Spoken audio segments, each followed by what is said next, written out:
یواش یواش داریم به فصل بازگشایی مدارس نزدیک میشیم. یکی از لوازمی که بچه‌ها احتیاج دارن داشتن یک جامه‌دادی خوشگل هست. ما با خلاقیت خودمون میتونیم این جامه‌دادی رو براشون ببافیم. و یادتون باشه این یک هدیه خیلی مناسب برای عزیزانی هست که اولین بار میخوام به مدرسه برن. ببینید داخل جامه‌دادی به این صورته، کلی مداد، پاکن و تراش داخلش جا میشه و فوق‌العاده سبک هست و در عین حال خیلی شیک و کاربردیه. لوازمی که ما برای بافت احتیاج داریم مکرومه هست. نخ مکرومه تک سوزنه و 2 سوزنه بهتر هست. با 3 سوزنه هم میتونید این کار رو ببافید، ولی خب هرچی نختون ظریفتر باشه بافتتون خوشگلتر و جذابتر میشه. من از مکرومه تک سوزنه برای این بافت استفاده کردم. از کاموا هم میتونید استفاده کنید و برای چشم ها ما احتیاج داریم به کاموا و برای بینی و پوزه هم میتونید از این کارهای آماده استفاده کنید یا میتونید خودتون ببافین که من در ادامه آموزش همه اینا رو بهتون گفتم. و احتیاج داریم به یه دونه زیپ که کارمون رو تکمیل کنه. قلاب هم باید متناسب با نختون باشه. برای شروع کار ما باید به اندازه 18 سانت زنجیره بزنیم. ببینید من بهتون نمیگم مثلا 20 تا زنجیره بزنید یا 30 تا زنجیره بزنید، دارم به سانت بهتون میگم که بتونید دقیق اندازه جامه‌دادی رو در بیارید. فرقی هم نمیکنه که بخواید از چه نوع نخی استفاده کنید. پس به سانت زنجیره بزنید. خب من با مکرومه تک سوزنه میبافم و به اندازه 18 سانت با بافت من با ضخامت نخ من 40 تا زنجیره شده.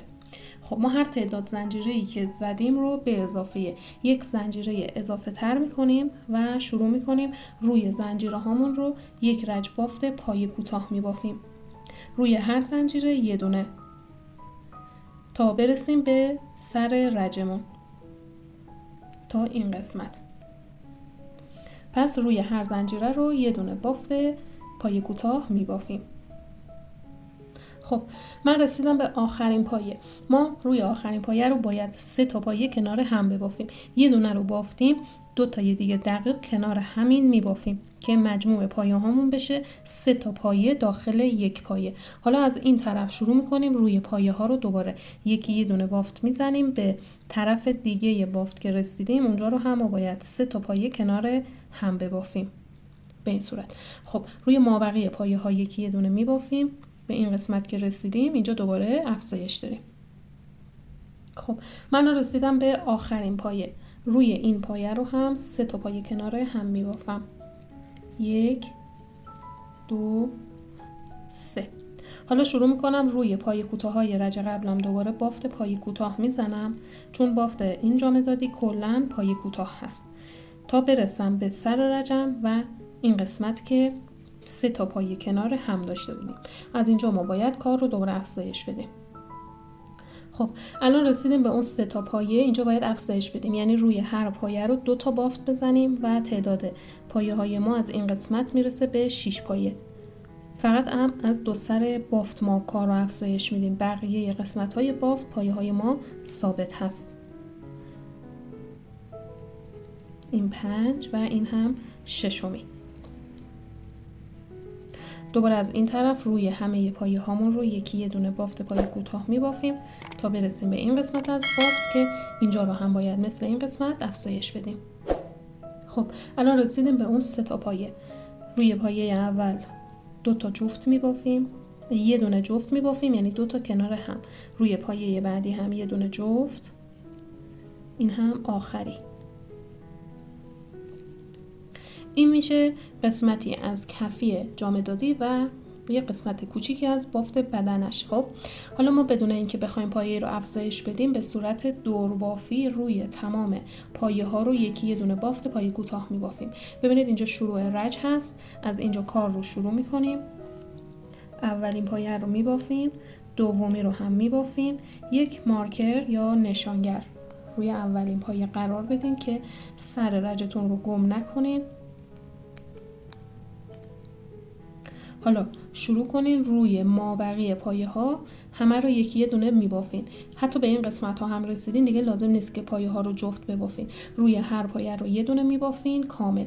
این قسمت رو هم به همین صورت، اینجا هم به همین صورت، یعنی ما دیگه افزایشی نداریم تا برسیم به اینجا که اولین پایه هست. دوباره مارکر رو خارج میکنین، اولی رو میبافین، دومی رو هم میبافین و حتما مارکر رو روی پایه اول قرار بده که سر رجتون رو گم نکنید. این میشه بافت بدنه جامدادی که به صورت دور بافی ما این رو میبافیم. زمانی که میبافین بدنه جامدادیتون شکل میگیره و به این صورت در میاد. ببینید من بدنه جامدادی رو بافتم و به این صورت شده.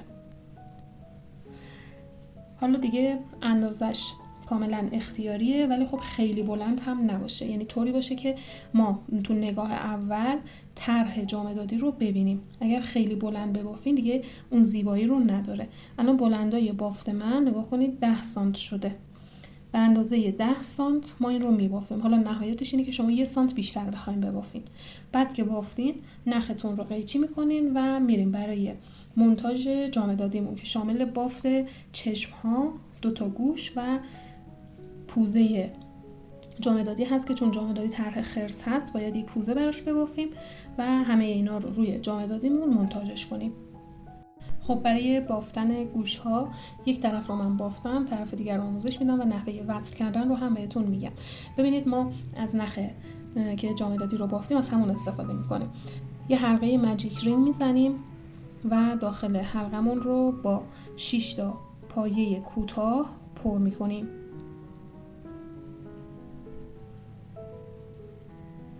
1 2 3 4 5 و این هم 6. حالا این نخ رو میکشیم که حلقه بسته بشه و میایم آخرین پایه رو به اولین پایه با پایه بست اتصال میدیم به این صورت. خب ببینید الان دوباره مجموع پایه های ما شده 6 تا پایه. از آخری بشماریم پایه ها رو. 1 2 3 4 5 6. اینجا ما اتصال دادیم، این جزء بافت حساب نمیشه. میایم از روی همین دوباره شروع به بافت میکنیم و اینجا روی هر پایه رو 2 تا میبافیم. 1 و 2. ببینید روی اولین پایه‌ای که بافتین باید نشانگر قرار بدیم. خب ببینید اولین پایه رو ما جفت بافتیم، میایم روی پایه بعدی دوباره پایه رو جفت میبافیم. ما از رج قبل 6 تا پایه داشتیم، اینجا روی هر پایه رو 2 تا بافت میزنیم و مجموع پایه های ما میرسه به 12 تا پایه کوتاه. به سر رج که رسیدین مارکر رو از داخل بافت باید خارج کنین. حالا اینجا روی اولین پایه‌مون رو یه دونه پایه جفت میبافیم، یعنی 2 تا کنار هم، 1 و 2. میایم مارکر رو روی اولین پایه قرار میدیم، روی اولین پایه جفتمون. حالا اینجا پایه هامون به این صورت بافته میشه. یه دونه پایه جفت که بافتیم، پایه بعدی به صورت تک بافته میشه، یعنی یه دونه. دوباره میایم روی پایه بعدی اینجا جفت میبافیم، یعنی 2 تا کنار هم. پایه بعدی رو به صورت تک میبافیم تا انتهای رج. آخرین پایه‌ای که بافته میشه یه دونه پایه تک هست، چون شروع رج رو ما با پایه جفت شروع کردیم. مجموع پایه هامون هم باید به 18 پایه کوتاه برسه.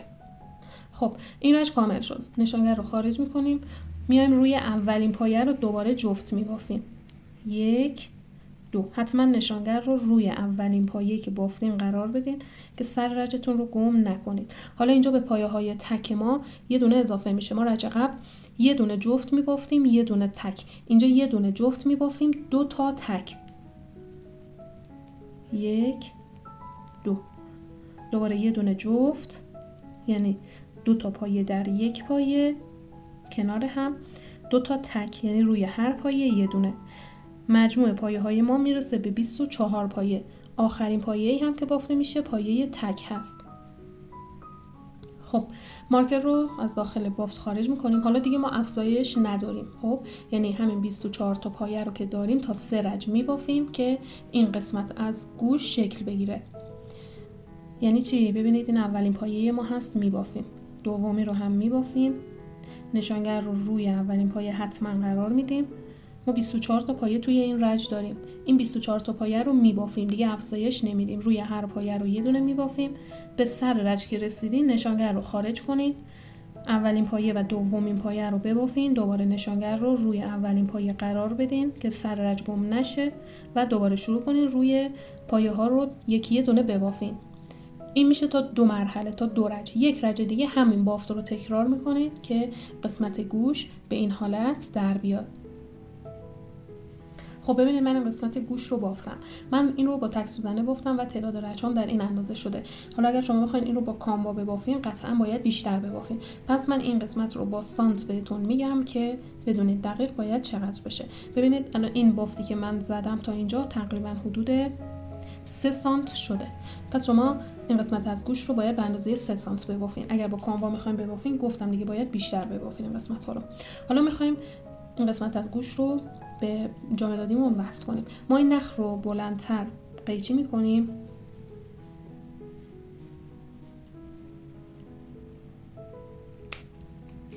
باید سر نخ رو بسوزونیم چون نخ مکرومه هست و باز میشه. حالا بریم که نحوه وصل کردن این قسمت از گوش رو روی بدنه جامدادی بهتون آموزش بدم.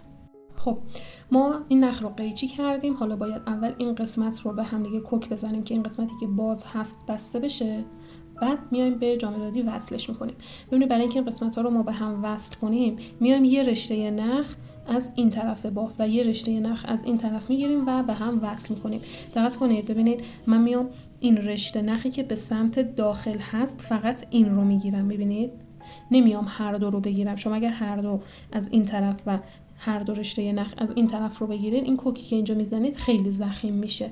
پس فقط از هر طرف باف یه رشته نخ، یه دونه از اینجا یه دونه از این طرف. میبینید 2 تا رشته نخ روی قلاب هست. حالا نخی که قیچی کردیم رو از زیر این 2 تا رد میکنیم. این رو کاملا بکشید. دوباره میایم روی پایه بعدی یه رشته نخ از این طرف یه رشته نخ از طرف روبرو و نخ میکشیم از زیر این 2 تا ما رد میکنیم. این باعث میشه که این قسمت کاملا بسته بشه. خب بعد از اینکه این کار رو انجام دادیم باید بیاریم به قسمت پشت جامدادی، یعنی فقط از این طرف کار رو وصل کنیم. دقت کنید که حدود 1 سانت از این قسمت کناره فضا بذارید، یعنی به این صورت وصل بشه. خیلی نباید سمت کناره جامدادی باشه، یک کوچولو فاصله داشته باشه. بعد میایم به هم وصلشون میکنیم. ببینید برای وصل کردن من از این طرف کار رو بیارم. ببینید ما برای وصل کردن میایم مثل قسمت این قسمتی که می‌خواستیم به هم وصل کنیم یه رشته نخ از اینجا رو میگیریم. ببینید این رشته نخ اولی رو این رو میگیریم و یک رشته نخ از قسمت پایین گوش. ببینید این رشته نخایی که ما اینجا میبینیم اینا رو میگیریم و به هم وصل میکنیم. حالا این نخ رو ببینید، این نخ رو از زیر این و در نهایت هم از داخل نخ بدنه جامدادی ردش میکنیم. دوباره میریم روی پایه بعدی. نکنید من اولین رشته نخ رو میگیرم و یک رشته نخ هم از قسمت گوش. ببینید این رو.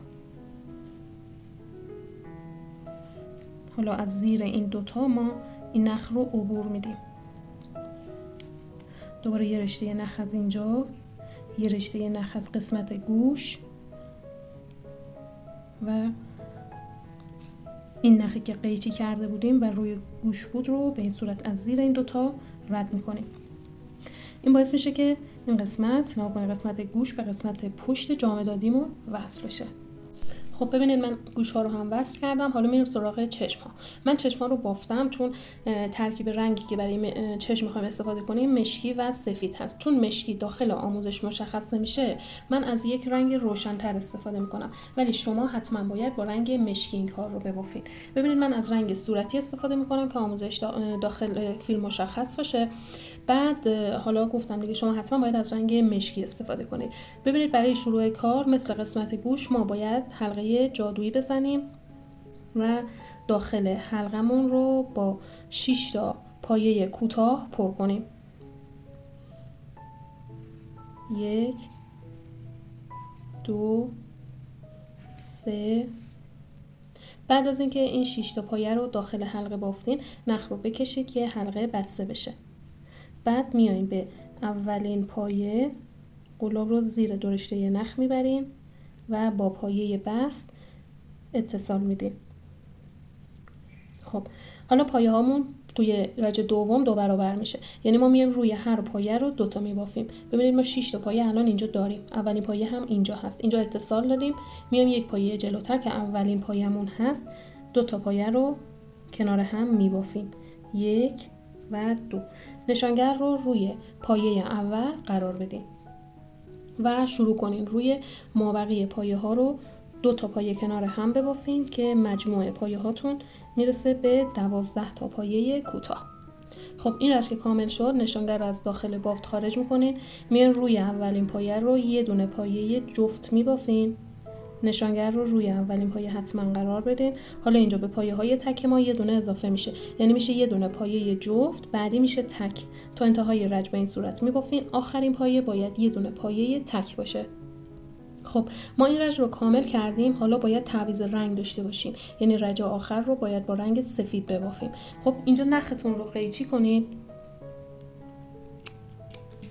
نخ رو آزاد کنین که بافت شکافته نشه.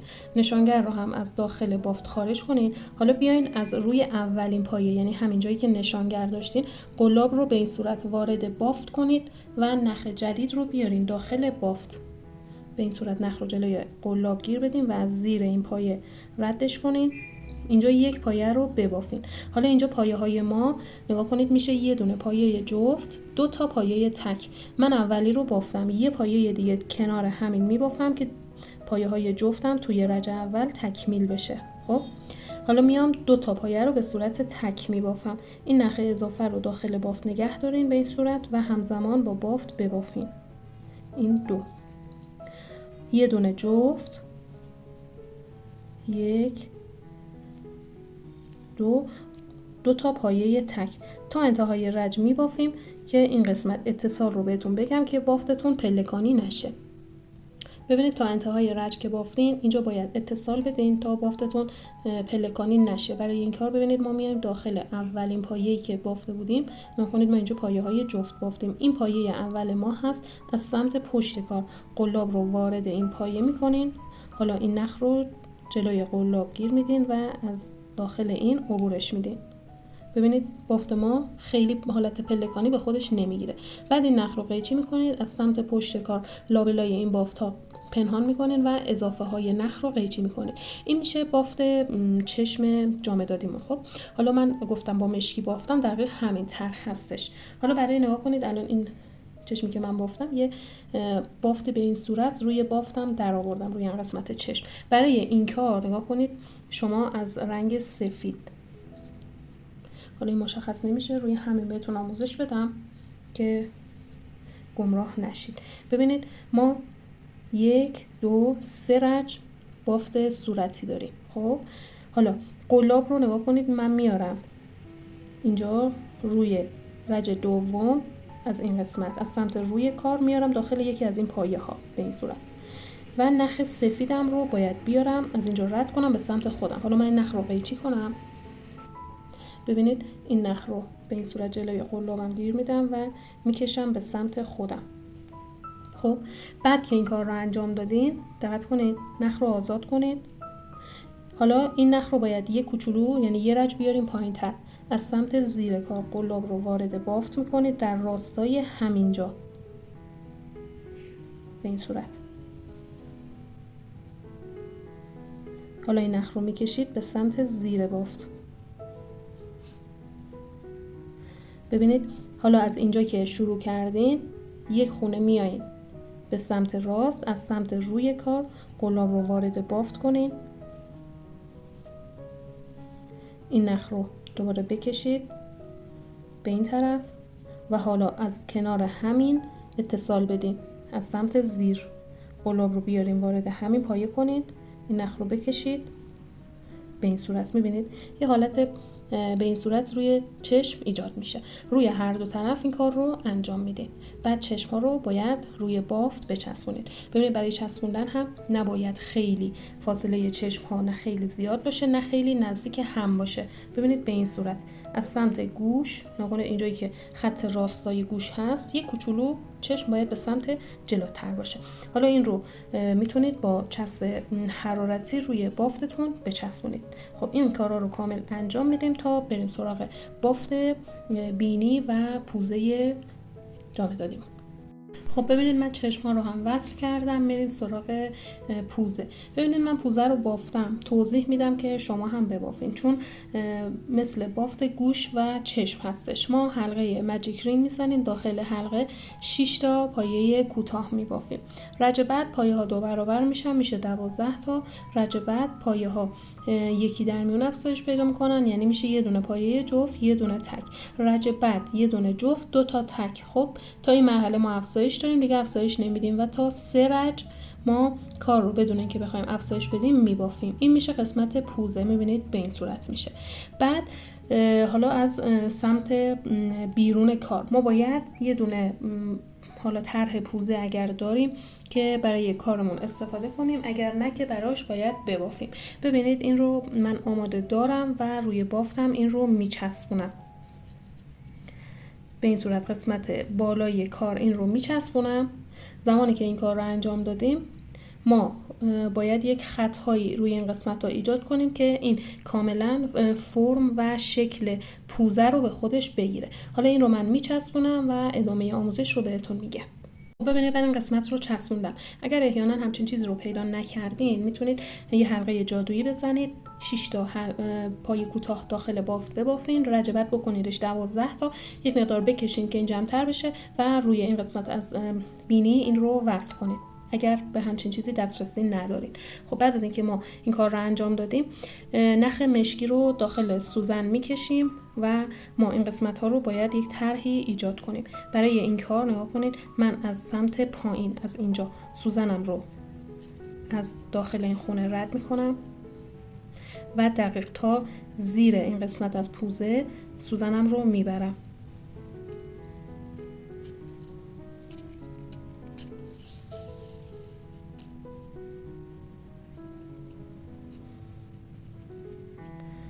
خب حالا ببینید یک خط از اینجا تا این قسمت میام. ببینید از اینجا سوزنم رو وارد بافت میکنم تا اینجا که شروع کار بوده به این صورت و دقیق قرینه اینجا رو از این طرف هم در میارم. نگاه کنید اینجا میشه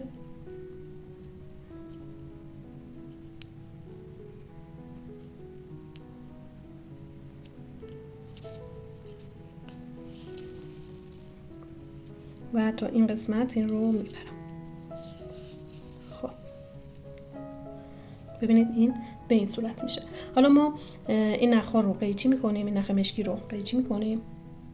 ببینید از سمت داخل این نخ مشکی رو از لابلای اینو رد کنه که این قسمت رو شکافته نشه، اضافهش رو قیچی کنید. بعد نکنید این قسمت رو یک مقدار بکشید که بافت بازتر بشه. بعد داخلش رو باید از الیاف پر کنید. از این الیافایی که برای عروسک بافی استفاده میشه پر کنید به این صورت. بعد نگاه کنید بافت رو باید روی جامدادی قرار بدین، وسط 2 تا چشم و با نخ اضافه‌ای که روی قسمت زمانی که می‌خواستین قسمت رو ببافین با این نخ اضافه داشته باشین. با کمک همین نخ دور تا دور رو روی جامدادی باید بدوزین. ببینید برای دوختن الیاف رو خارج کنید. اگر سخته براتون از یک طرف شروع کنین بدوزین، بعد از مثلا یه قسمت که هنوز مونده کامل بشه اون موقع الیاف رو داخل بافتتون قرار بدین، بعد یک تیکه رو هم بدوزید تا اینجا. ببینید برای دوختن هم به این صورت این رو نگه دارین روی بافت که تکون نخوره و ببینید از خود بافت پایه بگیرین و نخ اولی از قسمت پوزه به این صورت.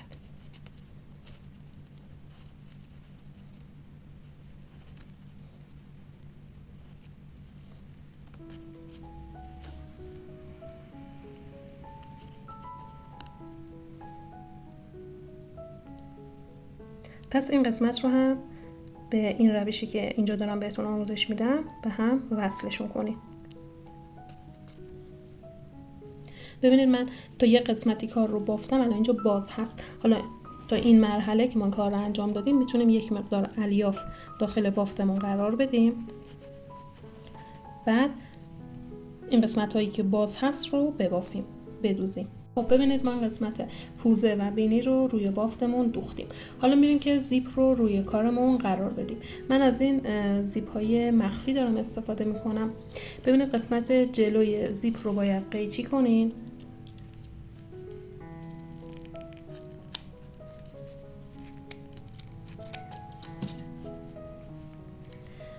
و قسمت رو بسوزونید که نخکش نشه.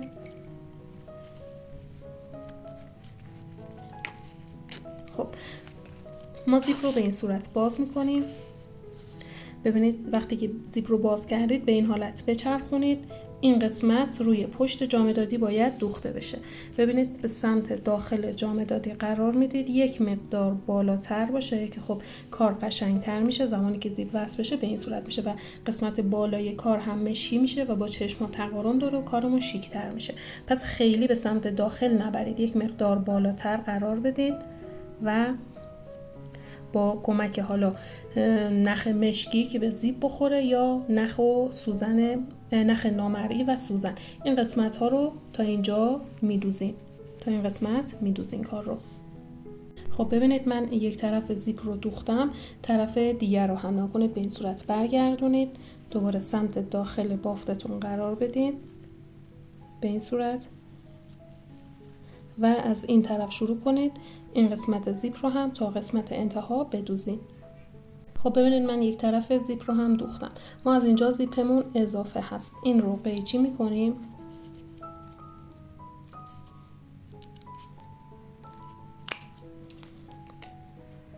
این قسمت رو هم بسوزونید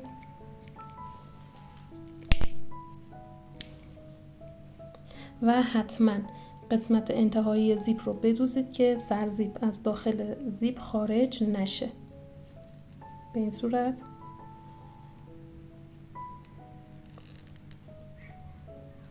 بعد حالا از قسمت انتهایی این یک تیکه‌ای که اضافه هست رو به سمت داخل جامدادیتون برگردونید. خب این هم کامل شده کار ما هست. امیدوارم که از این آموزش لذت برده باشین. ممنون میشم که این پست رو لایک کنین، به دوستانتون به اشتراک بذارین و حتما کانال رو سابسکرایب کنین.